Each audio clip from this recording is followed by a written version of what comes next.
აბა, სალამი მეგობრებო, მშვიდობა საქართველოს. უკვე ამ დიდი ომის მე-10 დღეა, ჩემი ჩელენჯი გრძელდება, რომ 30 დღეში 30 ვიდეო უნდა დავდო და საკმაოდ რთული ჩელენჯია.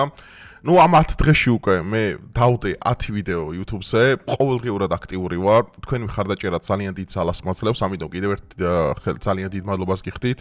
კიდევ დიდ მადლობას იმაზე გიხდით, რომ ძალიან ბევრი ნახვები აქვს ამ ვიდეოს, ძალიან დიდი გამოხმაურება და ერთადერთი მოდი ხარ ასე თქვენ გისურვებთ არის მშვიდობა, რაც ყველაზე მეტად გჭირდება და დღევანდელ ვიდეოში ჩვენ უნდა ვისაუბროთ რა ჯდება ზოგადად ამერიკა, ირან, ისრაელის ომი ახლო აღმოსავლეთში. რამდენად ძვირი უჯდება შეერთებულ შტატებს თითოეული დღე, აი ციფრები მე რომელიც მე წავიკითხე, რომელსაც ახლა თქვენ მე მოგასმენინებთ, აი ამჟამინდელი მდგომარეობით რა ძვირი დაუჯდა ამერიკას, ხო? აი მართლა გაგიჟდებით, ამიტომ ვისაუბრებ გარდა ამისა სხვა თემებზე, როგორ ტრიალებს ამ ომის თეატრი, როგორ გაძვირდა ერთი ნავთობი ბარელის ღირებულება მსოფლიოში, რა გამოწვევების წინაშე ვდგავართ ზოგადად და მივომიხილავ ზოგადად ამ 24 საათში არსებულ სიახლეებს. ასე რომ დალაიქეთ ვიდეო, გამოიწერთ არხი, გაუზიარეთ ეს ვიდეო მეგობრებს და მოდი გადავიდეთ და დავიწყოთ განხილვა. მოკლედ მეგობრებო, ჩემგან ხელმარჯვნივ და თქვენგან ხელმარცხნივ იქნება ჩემგან ხელმარჯვნივ ამ ეკრანზე გახსნილი მაქვს ძირითადი სისტემები, რომელსაც შეერთებული შტატები ირანული რაკეტების გასანეიტრალებლად იყენებს, რომელიც ჯდება საკმაოდ ძვირი, რომლის ოპერირება კი გამოირჩევა მაღალი სიზუსტით ზოგადად ჰაერში, მაგრამ ამავდროულად არის კატასტროფულად დიდი ციფრები. აი წარმოგიდგენთ ხა ირანის დრონის საბაზისო ღირებულება, რომელიც არის 50000-დან 70000 დოლარამდე დაახლოებით, შაჰიდის დრონზე მოგსაუბარი, იმის ჩამოგდება იმდენად ძვირი ჯდება, რომ გონია რომ იმ დრონმა რომ რამეს დაარტყას, ხო? ანუ უფრო იაფი იქნება ამერიკისთვის, ვიდრე ის რომ ჰაერში ახდენს მის ლოკალიზებას. მოდი დავიწყოთ ბალისტიკური და დრონების მოგერიების ღირებულება. რა უჯდება შეერთებულ შტატებს? პირველ რიგში ყველაზე პოპულარული, ალბათ ახლა თქვენთვის ყველა აქედან ყველას ცნობილი იქნება, მაგრამ აი ვიზუალური გამოსახულებაც მაქვს ახლა გამოტანილი ზოგადად რაზეა საუბარი, ეს არის პატრიოტის საჰაერო თავდაცვის სისტემა, ანუ ერთი პაკ-3 რაკეტა დაახლოებით 3-დან 4 მილიონ დოლარამდე ჯდება. ანუ ერთი რაკეტა რო გაუშვა ახლა. აი ჯვარიკწერი ახლა შენ რო გეყენოს პატრიოტის სისტემა და რაკეტა მოფრინავს შენი მიმართულებით. ხო, ანუ რა გიჯდება რომ შენი თავის სოცხალი გადაირჩიო. ჯდება 3-დან 4 მილიონამდე. ხშირად ერთ სამიზნეზე, ანუ ამერიკელები უშვებენ ორ რაკეტას, ანუ იმისათვის რომ ნავსიაკისულით შემოდი ეს რომ თქვა, თავი რო დაიზღვიონ რა, დაახლოებით ასე. ანუ ერთი ბალისტიკური რაკეტის ჩამოგდება შეიძლება დაჯდეს 6-დან 8 მილიონ დოლარამდე. მეორე ეს არის პირველი იყო დრონებისა და ბალისტიკური, ანუ პატრიოტი აერთიანებს როგორც დრონებს, ასევე ბალისტიკურებს. ახლა გადავიდეთ ტადის სისტემებზე, ეს არის კონკრეტულად ბალისტიკური რაკეტებისთვის, მეგობრებო. აი ნახეთ, მოძრავი არის. ანუ ეს არ არის მაგალითად ჩაბეტონებული, მოძრავი სისტემა არის. ერთი ტად ინტერსეპტორი დაახლოებით 12-დან 15 მილიონ დოლარამდე ჯდება. წარმოგიდგენიათ რა ძვირია? ანუ თითოეული რაკეტა რა ძვირია. ეს გამოიყენება უფრო დიდი ბალისტიკური რაკეტების წინააღმდეგ. ანუ აქ საუბარია, იცით რომ რაკეტებზე, აი ირანს როქს ფატა-1 და ფატა-2 გამანადგურებელი რაკეტებია ეგენი. ანუ მაგის შესაძლებლობები ხა ფატა-1 მე მგონი გამოყენებელს, მაგრამ ფატა-2 არ არის, ფატა-2 არის მოდერნიზებული, ანუ ეგ არის ჰიპერსონიკი. ანუ აი ქვაზე არტოვებს საერთოდ. მაგრამ წარმოიდგინეთ თქვენ 12-დან 15 მილიონამდე მის ჩამოგდება. ეხლა მესამე, აი თქვენო კითხვა გიჩნდებოდა ხშირად, მე კომენტარებში მხვდებოდა. ზოგადად ბირთვული ავიამზიდები ხო ყავს ახლო აღმოსავლეთში შემოყვანილი, თავის ამ იმაში რა ქვია, ზოგი ისრაელის ზღვაში, ზოგი ხმელთაშუა ზღვაში. და რა თქმა უნდა, ეხლა მცდელობაც ქონია ირანს, რომ ეხლა მაგალითად რომელიმე ბირთვულ ავიამზიდს, ამ მაგალითად ჰენრი ფორდს მიეყენოს ზიანი. მაგრამ ნუ რას უკაცრავად ამერიკელები აქაც მაგრა იცავენ. მაგრამ რა ჯდება ეს თავდაცვა? ეს უფრო გამოუგნებელია. საუბარი მაქვს საზღვაო აეგის SM-3 რაკეტებზე. აი თქვენ ხედავთ მეგობრებო, იმის გამოსახულებას. აი, დაგინახიათ ალბათ ნუ სიახლეებიდან ძირითადად. ეს არის SM-3 ინტერსეპტორი დაახლოებით 20-დან 30 მილიონ დოლარამდე ჯდება ერთზე. ეს ყველაზე ძვირია და გამოიყენება გრძელი მანძილის ბალისტიკური რაკეტების წინააღმდეგ. ანუ ნახეთ, ბალისტიკური რაკეტა საკუთარი მოქმედების რადიუსი გააჩნია. არსებობს პატარა ბალისტიკური, რომელიც ახლო მანძილზე გადაადგილდება, არის საშუალო დისტანცია, მე უფრო მაღალ დისტანციაზე და არსებობს საკონტინენტაშორისო ბალისტიკური რაკეტა. ხა საკონტინენტაშორისო ბალისტიკური რაკეტა მგონი ირანს არ აქვს. მაგრამ საკონტინენტაშორისო ბალისტიკური რაკეტა, რომელიც ჩრდილოეთ კორეამ გამოცადა და ამერიკელები რო გაგიჟდნენ იმაზე, რომ ანუ საკონტინენტო ბალისტიკური რაკეტა რას ნიშნავს? ანუ შეუულია რომ 3000, ანუ დედამიწას წრე დაარტყა საერთოდ, აი რუსებს აქვს ძალიან მაგარი ასეთი საკონტინენტაშორისო ბალისტიკური რაკეტები, რომელსაც შეუძლია დედამიწა საერთოდ წრე დაარტყან. და მასზე რომ დაამაგრო ორი ბირთვული ქობინი, ჯვარი წერია იმ ვისაც ეგ მოხდება, დამთავრებული ეს საკითხი, იმიტომ რომ მაგით ჩამომგდები სისტემა ამ წუთას არ არის. ეხლა ამერიკელები კი იბრალებენ გვააქო მაგისო, მაგრამ ეგ არის წარმოგიდგენე რაზეა საუბარი, ჰაერშიც რო აფეთქო რა, მას ბირთვulis არ აქვს, არაფეთქრება თუ რა. ანუ აქედან გამომდინარე ძალიან ძვირი უჯდება. ნახეთ, ეს სამი ინტერსეპტორი 20-დან 30 მილიონ დოლარამდე უჯდება ერთი ცალი. და ხა ამდენს უშვებს ირანი სპეციალურად აქეთ. და ხა ეს ხო ვერ განსაზღვრავს ხა კონკრეტულად რომელი ბალისტიკურია, რა დარტყმის ზიანის მიყენება შეუძლია, რითი არის ბალისტიკური რაკეტა აღჭურვილი, ამას აქ დიდი ცარიელი ბალისტიკური რაკეტა არა, ბალისტიკური რაკეტა არის გადამზიდი ტრანსპორტიორი. თორე იმას რა უყენია ღმერთმა იცის. მოდი ხე შედარება გავაკეთოთ ხელოვნური ინტელექტის მიხედვით, რომელიც ყველაზე სწორ ინფორმაციას გვაძლევს და ხშირად ყოფილად ჩემ გამომწერებს კითხვა დაუსიათ ამასთან დაკავშირებით, რატო ენდობი ChatGPT-ს? ChatGPT მე სპეციალურად მაგ არის ყველაზე მეტად მედასავლეთე ხელოვნური ინტელექტი, ანუ ეს მაძლევს მე 100%-ით დადასტურებულ ინფორმაციას, ანუ ეს არ არის თეორიები, იმის მიხედვით რომ პლატფორმა X-ზე და Instagram-ზე და ბევრი ყალბი ინფორმაციას ვრცელდება, მათ შორის აი ირანმა დაბომბა მაგრა თელ-ავივი, რომელიც იყო ყალბი, მაგრა არ დაუბომბია. თელ-ავივზე განხორციელდა წერტილოვანი დარტყმები და მსხვერპლის რაოდენობა დაახლოებით 10-15 კაცამდეა სურათს ითვლება ეხლა თორე ინფრასტრუქტურული ზიანი რა თქმა უნდა აქვს მაგრამ არის მეორე მომენტი რომ ამერიკის ბაზებს ძალიან დიდი ზიანი მიაყენა ირანმა რომელსაც არ ამბობენ ამას მე მოусმინე ტაკერ კარსონის ბოლო შოუში რომელიც რამოდენიმე დღის წინ დაიდო რომ სამ ბაზაზე არის ძალიან სერიოზულად კრიტიკული სიტუაცია რომ ირანმა სერიოზული ზიანი მიაყენა მაგ ყველაფერს ეხლა მოდი შევადაროთ ეს ყველაფერი საშუალოდ ბალისტიკური რაკეტა 500,000-დან 1 მილიონ დოლარამდე დრონი, ანუ ეხლა საუბარი მაქვს ირანზე, ხაზგასმით. დრონი, ანუ შაჰიდის ტიპის დრონი 20-დან 50,000 დოლარამდე. მოდი ეხლა სანამ ჩვენ უშუალოდ გადავალთ და ვიტყვით რა ძვირი ჯდება ყველაფერს, მე ერთ რამესაც აგიხსნით კიდევ, ვინც არის ცით რომ. მეგობრებო, შაჰიდის დრონები რატოა მაგარი? ჯერ ეგეთი შაჰიდის დრონები, რომელსაც პირველად საბრძოლო მოქმედების დროს გამოჩნდა რუსეთ-უკრაინის ომში, რატო? ირანელები ყიდნენ რუსეთზე. და შაჰიდის დრონს აქვს ის უპირატესობა, რომ არის იაფი. არის შორსმავალი დაახლოებით 180 კმ/სთ-ით მიფრინავს, ნუ ეხლა მაგალითად შაჰიდის დრონი რომელიც ზაგროსის მთებიდან იღებს ასე ვთქვათ თავის ათვლის წერტილს და მიდის ისრაელის მიმართულებით, ხო? დაახლოებით 3-4 საათი კი იჭირდება სანამ იქამდე მივა. ეხლა ცოტა გაწელილია ეს დრონებზე მაქვს საუბარი, მაგრამ მათ შეუძლია ჰაერში ძალიან კარგი მანევრირება. აი მაგალითად ეხლა ბევრი დრონი ისრაელმა კი 70-80% სიზუსტით აგდებს რკინის გუმბათი, მაგრამ არის ბევრი მომენტი, რომელსაც ვერ მოახერხა მაგალითად ჩრდილოეთ ისრაელში ებრაელების ბაზაზე ერთ-ერთი ბალისტიკური რაკეტა და მე დრონებიც მოყვამას ვერ მოიგერიეს მან ვერც დავითის შურდულმა და ვერც რკინის გუმბათმა ანუ ესეც როგორ აიცით 50-50 ხა ისრაელი სიმართლე თუ გაინტერესებთ უფრო ნაკლებ შეცდომას უშვებს ამ ომში მე რასაც უყურებ ვიდრე შეერთებული შტატები ამასაც აგიხსნით თქვენ იმიტომ რომ ისრაელმა უკეთით იცით ახლო აღმოსავლეთ და ისრაელში უფრო შეჩვეულია. ხა ამერიკელებს კი აქვს უფრო მაღალი ტექნიკა რაღაც, მაგრამ ამერიკელებმა ძალიან ბევრი შეცდომა. ხა ამერიკული თვითმფრინავის 3 როდ ჩამოვარდა კუვეითში, ეს რა იყო, ხო? აი სასაცილოა ვაცა ბრმა კუვეიტელმა, რავი, 3 თვითმფრინავი ჩამოგდო და რამხელა ზიანი მიაყენა მაგით F-15-ზე მაქვს საუბარი. ეხლა უყურეთ, პარადოქსი რა არის, მეგობრებო? ირანი ისურის $50,000 აი $50,000 წარმოიდგინეთ, მოდი რა ვიყოთ, რა ახერს $50,000 სახსაც ვერ იყიდი საქართველოში, მაგრამ კაი $50,000 ერთი კაი მანქანა ავიღოთ, კაი X5 ავიღოთ, აი მაგის საფასური ერთი დრონი და ამერიკა აგდებს 3 მილიონიანი რაკეტით ხალხნო. 3 მილიონიანი რაკეტით თქვენ წარმოგიდგენიათ, ანუ აი აბსურდულია რა, მართლა ეხლა სწორი აბსურდული შედარება მოიყვანო, $50,000 აფეთქება გიჩდება 3 მილიონი. ვინ უფრო ზარალობს ამ ომში? ამერიკა რა თქმა უნდა, ხო? ეუღალეთ მთლიანი ომის ფასი. ჩვენ გავიარეთ 10 დღიანი ვარიანტი. ხა ეს ციფრები კიდე გაიზრდება, მინდა გითხრა და ტრამპს ამაზე ქონა კონგრესში კრიტიკა, რომ ამერიკელები რო გადასწრიო იქო ხა იმას ჭამი ასვი ხო, იმას რაკეტებით მომარაგება არ უნდა? ეხა ტრამპს რა გათვლა ქონდა ამ ომში, რომ ხემეინი მოკვდებოდა, აგერ მის ხემეინის შვილი დაინიშნა ეხა ირანის ახალ სულიერ ლიდერად ეგონათ რომ რეჟიმი შეცვლიან, მაგრამ საკმაოდ მაგრად გას ირანი, მინდა გითხრათ, იმიტომ რომ დაქვე მინდა დავამატო ერთი საიდუმლო ინფორმაცია, რომელიც ტაგერის გადაცემაში გამიშხავდა და დაილიკა რა, ნუ ყოველ შემთხვევაში 100%-ით არ არის გადამოწეული, მაგრამ ისეთი ბაზები დაბომეს ირანელებმა ახლო აღმოსავლეთში, რომლის შესახებ სატელიტური ინფორმაციაც არ არსებობდა. და ეჭვი მიიტანეს ეგრევე, რომ რუსები და ჩინელები აწვდიან საიდუმლო ინფორმაციას ამ ბაზებზე ირანს.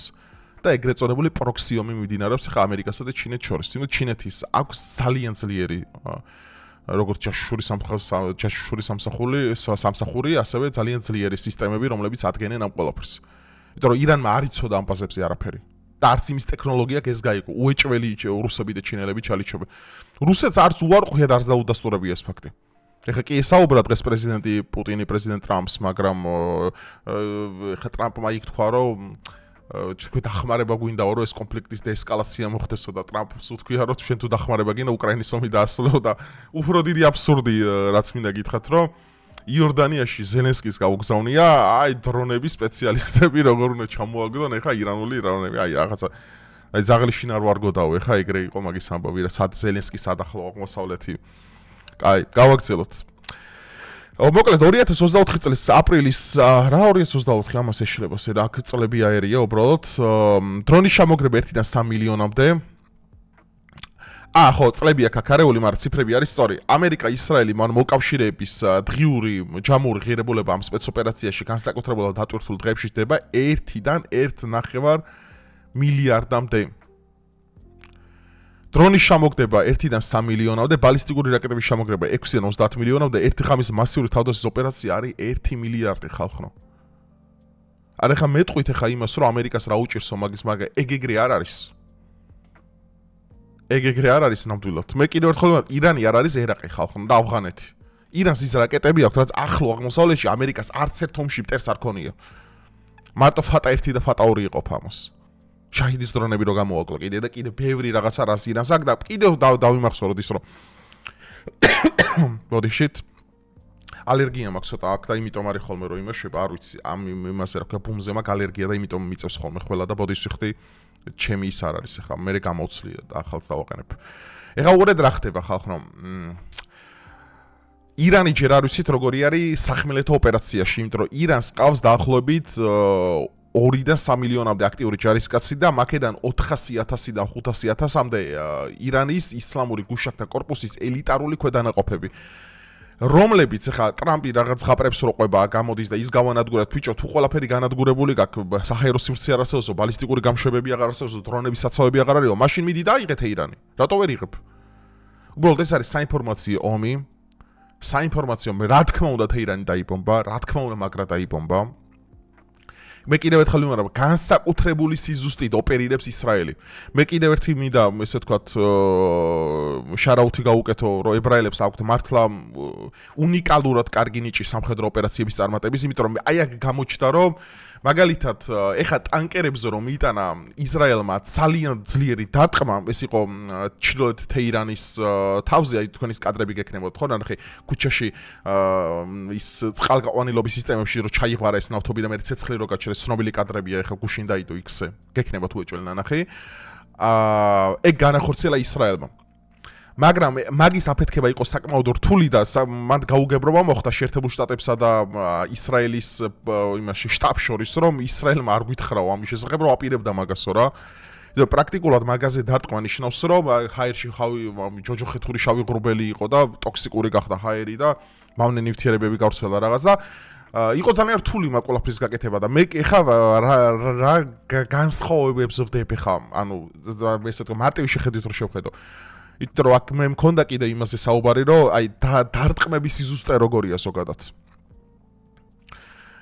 ისიც გავიხსენოთ რომ შეერთებულმა შტატებმა არ მოიპოვა აიათოლა ალი ხემეინიზე ინფორმაცია სად იმყოფებოდა ეს ისრაელის დაზვერვის ინფორმაცია იყო ანუ ნახეთ რა ზიც თქვა მინდა რომ ებრაელები გაცილებით უკეთესად ოპერირებენ ამ ომში აი ეს მე დამანახა მესმის ამერიკას აქვს ძალიან ძლიერი ტექნიკა შედარებაც არ შეიძლება რა თქმა უნდა მაგრამ ებრაელებს აქვთ ძალიან ძლიერი სადაზვერო ინფორმაციები სატელიტური ინფორმაციები მოსადზე ხა ჩათვალეთ ხემეინის გარშემო ანუ ხემეინი და მის გარშემო ვინებიც მაღალჩინოსნები იყო ეს მოსადის დამსახურებასო ანუ ამერიკა ნახევარზე მეც მაინც ბრმად ისვრის ბევრ რაღაცას იმიტომ რომ აი ფაზებზე რო დაფიქსირდა ეხა მაგალითად მაკეტებს ესროლაო ხო იცით ნახატები იყო ამერიკელების მიერ იყო ეგ დაბომბილი ებრაელებს არ დაუბომბიეთ ხო და აი სიზუსტეები რო შევადოთ პროცენტულად ანუ ისრაელი აკეთებს 100%-იან სიზუსტეს იმასე რა ქვია მსხვერპლზე ამერიკა ბოლომდე ვერ აკეთებს იმიტომ აქ გამოჩნდა რომ შტაბებს შორისაც არის უთანხმოებები ამერიკა ისრაელის იმიტომ რომ ეს ერთობლივი ოპერაციაა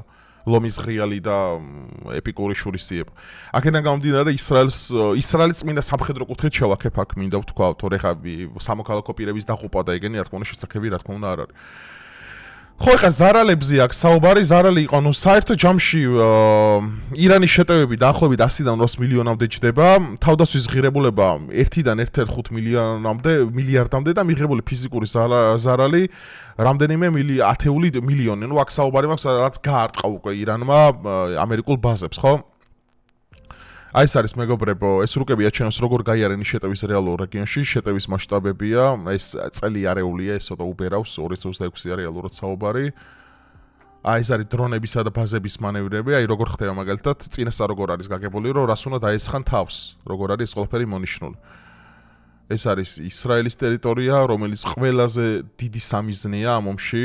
რაც გავიდა. ხო, ერთი რაღაც არ მინდა გამომჩეს, აი ეს ფაქტი ხალხო, აი კიდევ კაი არ დამოვიწყდა და იმედია არ გაგითიშავთ ვიდეო. ხო ნახეთ 160 ბავშვი მოკლესო ირანში. 100% დადასტურდა რომ ეგ იყო ამერიკული ტომაჰავკის რაკეტის მიერ. Sky News-ის ის იყო რა ქვია გადაცემა იყო გუში რომელსაც მე უსმენდი, სადაც სამხედრო ექსპერტი ამ ყველაფერს იკვლევდა თუ აი ხო მე განახებთ უფრო ზუსტად ამ ყველაფერს. აი ამერიკული ტომაჰავკის ტიპის რაკეტა როგორ ეცემა ირანის ერთ-ერთ სკოლას. ანუ სკოლის გვერდზე მდებარეობს სამხედრო ბაზა, ნუ ეს ძალკე იმათი პრობლემაა და იმათი კრიტიკა ირანელებს რატო გააკეთეს ანუ ბავშვების საბავშვო ბაღი რატო გააკეთეს და სკოლა რატო გააკეთეს ბაზის გვერდზე, ეს ძალკე ირანის კრიტიკაა, ირანი უნდა გავაკრიტიკოთ ამაში. და როდის იყო, ეხა აქ გუშინ ტრამპი გამოვიდა და თქვა, რომ ჩვენ არ დაგვიბომბიაო ესო. ირანელებმა დაბომბესო და როდის იყო ირანს კონდეს ტომაჰავკის ტიპის ფრთოსანი რაკეტა. აი როდის. დაახლოებით 160 ბავშვი მოკვდა ერთ წამში. ამას აბრალებდნენ ისრაელს, რომ ისრაელს იმიტომ აბრალებდნენ, რომ ისრაელი განთქმულია ხა ღაზაში მიმდინარე მოვლენებით, ხო? და ბუნებრივია ლოგიკურიც იყო, რომ პირველ ისრაელს აბრალდა, მაგრამ ისრაელის ბრალი აქ არ ყოფილა, აქ ამერიკულმა ფრთოსანმა რაკეტამ, რომელიც ისროლეს ზღვიდან დაარტყა პირდაპირ. ეხა მე ვერ ვიტყვი ეს განძრახი იყო არ იყო, იმიტომ რომ გვერდზე იყო სამხედრო ბაზა, უეჭველებიც, აი ეს დიდ ლურჯად რომელიც არის, ეგ არის სამხედრო ბაზა და სკოლა არის მაგის გვერდზე. ეხა იმაზე იყო დამიზნებული თუ სკოლაზე იყო დამიზნებული, მოდი ამის ტკიცებას მე არ დავიწყებ. მე გაგაცნობ შედეგებს. შედეგები ის არის, რომ 160 ბავშვი მოკვდა ერთ წამში. ეს საუბარი მაქვს ერთი კვირის წინ, როდესაც განხორციელდა მასიური საჰაერო იერიში თეირანის თავზე. რაც არის კატასტროფა. აგერ გამოვიდა პუტინი შემდგომი სიახლე ეს არის, რომ პუტინმა მოჩტაბა ხამეინის ირანის უზენაის ლიდერად არჩევა მიულოცა, გარდა ამისა მიულოცეს მან აქვე აზერბაიჯანის პრეზიდენტმა იჰამ ალიევმა, ასე სომხეთის ლიდერმა ფაშინიანმა და ბუნებრივია ხა ამაზე კი დაიწყეს მედიება რომ რატო ულოცო, მაგრამ რავი ხა რა, აი ჩიეს ხა, ანუ როგორი თემა არის, ეხა ყობახიძეს თქოს ყობახიძემ რატო გაგზავნაო ბიჭო, ირანია, მე კიდევ ერთხელ მომე, ეს არის სახელმწიფო, რომელთან შენ გაქვს ეგეთი ურთიერთობა. ანუ დიპლომატიური ნოტის ნაწილია ეს ყველაფერი. არა, საერთოდ ოფიციალურიც არა, მე თუ მკითხავთ. აი ამაზე რატო შიგევროპელები რატო ხტებიან საკუთარი ძვალრბილიდან და რატო იპუტავენ ყველაფერს მე არ მესმის. ეს არის სახელმწიფოს პასუხი, ხა დანარჩენი ომი რამე არ კვიონი მათმა. აუ ჩვენ ხო არ ვართ ამ ომში მონაწილეები. ასე ვრცელდება ირანის საგარეო საქმე და მინისტრის ცნობილი ისენი თქვენ გექნებათ ნანახი ოპერაცია ეპიკური შეცდომა ის დაწყებიდან მე-9 დღეს ნავთობის ფასები გაორმაგდა, ხოლო ყველა სახის საქონლის ფასი კატასტროფულად იზრდება, ეს სიმართლეა. ჩვენ ვიცით რომ აშშ ჩვენი ნავთობისა და ბირთვული ობიექტების წინააღმდეგ გეგმავს შეთქმულებას. იმ იმედით რომ შეაკავებს უზარმაზარ ინფლაციურ შოკს ირანულ იმას რა ქვია, იმასთან დაკავშირებით და ჩვენი მხრივ ბევრი სიურპრიზი გვაქვს შემონახული. განაცხადა ირანის საგარეო საქმეთა მინისტრმა აბას არაღჩიმ. არ ვიცი რა სურპრიზები აქვს ირანს შემონახული, ჩემო მეგობრებო, მაგრამ ერთი რამე რაც ნაღდია, რასაც ახლა თქვენ ხედავთ, ეს არის რომ ნავთობის ფასმა მსოფლიო ბაზარზე $100 გადააჭარბა. ერთი წამის სანამ მე მექნება ახლა შესაძლებლობა უცებ განახოთ ერთი რაღაც მნიშვნელოვანი, არ მინდა გამომრჩეს. ჰორმუზის რუტის რუკა. ერთი წამით რაღაცას განახებდა. ხა თქვენ რატო გაწვირდა რომ აგიხსნათ ახლა ეს ნავთობის ფასი? ხო, მოდი, ახლა ჩავთვალ ისევ ჩვენი ძმაკაცი. აი მეგობრებო, რაზეა საუბარი? ახლა თქვენ ხედავთ გამოსახულებას აგერ. ეს არის ჰორმუზის სრუტე. სპარსეთის ყურე, ემირატები, ომანი, რომელიც და ირანს ოფიციალურად ჩაკეტილი აქვს ჰორმუზის სრუტი ამ წუთას და რას ნიშნავს ჰორმუზის სრუტის ჩაკეტვა? ჰორმუზის სრუტის ჩაკეტვა მეგობრებო ნიშნავს იმას, რომ სოფლიოს 30-დან 40%-მდე ნავთობის ტანკერები არის დაბლოკილი ამ სრუტეში და ვერ ახორციელებენ A წერტილიდან B წერტილში გადაადგილებას. რაც იმას ნიშნავს, რომ იაპონიის, კორეის, ჩინეთის უდიდესი ნაწილები მიბმულია ამ ტანკერებზე, რომელსაც ახლო აღმოსავლეთიდან ნავთობი გადააქვთ. ირანს ეხა რომელსაც ჩაკეტილი აქვს ეს ჰორმუზის სრუტე. ანუ ფაქტიურად $100 გააძვირა ნავთობის ფასი მსოფლიოს, რაც არის ძალიან დიდი. ჩვენ ძალიან მალე ალბათ დიდი ალბათობით მოვიმკით ამ ომის შედეგებს იმით, რომ ბენზინი იქნება გაძვირებული და სწორედ იმაზე რომ ხა წარმოგიდგენთ 30-დან 35 40%-მდე რო არის მსოფლიო დამოკიდებული ამ იმაზე რა ქვია სრუტეზე არის ძალიან დიდი შედეგი. გარდა ამისა ეს მარტო ნავთობს არ ეხება, მინდა გითხრათ ეს ინფორმაციასაც არ ვიცი მოგაწოდეს თუ არა და ვინმე გითხრათ, მაგრამ თქვენ რომ იცოდეთ, აი ეს ქვეყნები, ნახეთ, სპარსეთის აუზის ქვეყნები, აი რომელიც აქ არის საუდის არაბეთი, ერაყი, ირანი, ბაჰრეინი, კუვეიტი, ხო, აი ეგ რომლების მდებარეობენ, ხო? სასმელი წყლით არიან დამოკიდებული სხვა ქვეყნებზე. ამ სასმელი წყლის 90-დან 95%-მდე შემოაქვთ უცხოეთიდან ამ სრუტის მეშვეობით. გარდა მაგის არის საკვები პროდუქტები, აი რომელიც ამ სრუტ. ანუ დაახლოებით ეს ომი თუ გაგრძელა 1 თვიდან 2 თვემდე, კატასტროფულად გაძვირდება ყველაფერი აქ. და სტარვიცის პრობლემები და დეჰიდრაციის პრობლემები გაჩნდება ამ რეგიონში, იმიტომ რომ კატასტროფულად მოიმატებს ყველაფრის ფასი. რომ წყალი ვერ შემოდის ხა ფიზიკურად ახლო აღმოსავლეთში. პირდაპირ გემოვნებით ამ ყველაფერს ყოველგვარი გადამეტების გარეშე. ამიტომ პირველ რიგში ვისაც არ აწყობს ეს ომი, ეს არის სპარსეთის ყურის ქვეყნები. და დღეს მე როგორც ვიცი ხა ბოლო 1 საათის წინ რო გავიცანი ინფორმაციას, ეუნებოდნენ იქ ისანი რა ქვია მაღალჩინოსნები წარმოადგენლები სპარსეთის ყურის ამერიკას რო რამე გააკეთე მალე. რამე უნდა გააკეთო ხა ტრამპის ზღაპრებს ყובה გამოდის თეირანი აღარაფერი აღარ აქვს და ისინი მაინც ბომბავენ ამას. და შედეგებით ძალიან მძიმედ აწובה იმას რა ქვია ახლო აღმოსავლეთს. და თეირანმა შეუთვალა ოფიციალურად ამ ქვეყნებს რომ თქვენ თუ გააძევებთო თქვენს სიონის და ამერიკელ მაღალჩინოსნებს ქვეყნიდანო თქვენ აღარ დაგბომბავთო და ეხა ისინი ის გამკეთებლები არიან აი ამ 24 საათში რა ვინახავ. მეგობრებო ეს არის რა მთავარი სიახლეები 22 წუთამდე გავიდა, ნუ ალბათ უკვე იმაზე უკვე შეიმეცნეთ უკვე რა ჯდება ეს რაკეტები, როგორი ძვირიჭდება ომი ყველაფერი. ძირითადი სიახლეები ეს იყო დღევანდელი დღის, მეტი არაფერი არ არის, ნუ ეხა დაბომბები და რამე ეხა ცალკე ისედაც იგებთ ეხა გერმანიის ბაზას დაიბომბა, ნუ დაბომბები უკვე არაფერი ჩვენთვის გასაკვირი არ არის, ჩვენ უკვე ვსაუბრობთ უკვე პრაგმატულად, უფრო ეკონომიკურად, უფრო პოლიტიკურად, გეოპოლიტიკურად უყურებთ ამ ყველაფერს და ნუ ეხლა მნიშვნელოვან ობიექტებს თუ გაარტყეს და რაღაცა როგორც კუვეიტზე, რა თქმა უნდა ამას მოგახსენებთ და ეხლა ამ წუთას ჩვენი ინტერესის თავარი საგანი არის, რომ ეკონომიკურად შეგვისწავლა ეს ყველაფერი და ალბათ მოგაწოდეთ ის ინფორმაცია, რომელიც დაგეხმარებათ, გაგეგო და სურათი წარმოგედგინეთ ამ ყველაფერს. ასე რომ დაალაიქეთ ვიდეო მეგობრებო, გამოიწერეთ არხი, გააკეთეთ თუ გინდა დონაცია, რომელიც აღწერა შემითითებული და რავი, ჩემი ჩელენჯი გრძელდება, არ ვიცი სადამდე გავქაჩავ ეხლა ამას, მე მინდა 30 დღე გავქაჩო, როგორც ვი 10-დან 10 უკვე გავცელით ძმაო, მაგრამ ძალიან რთულია ყოველდღიურად ამ ხელა ინტენსივობით მუშაობა, ამიტომ რავი, დროებით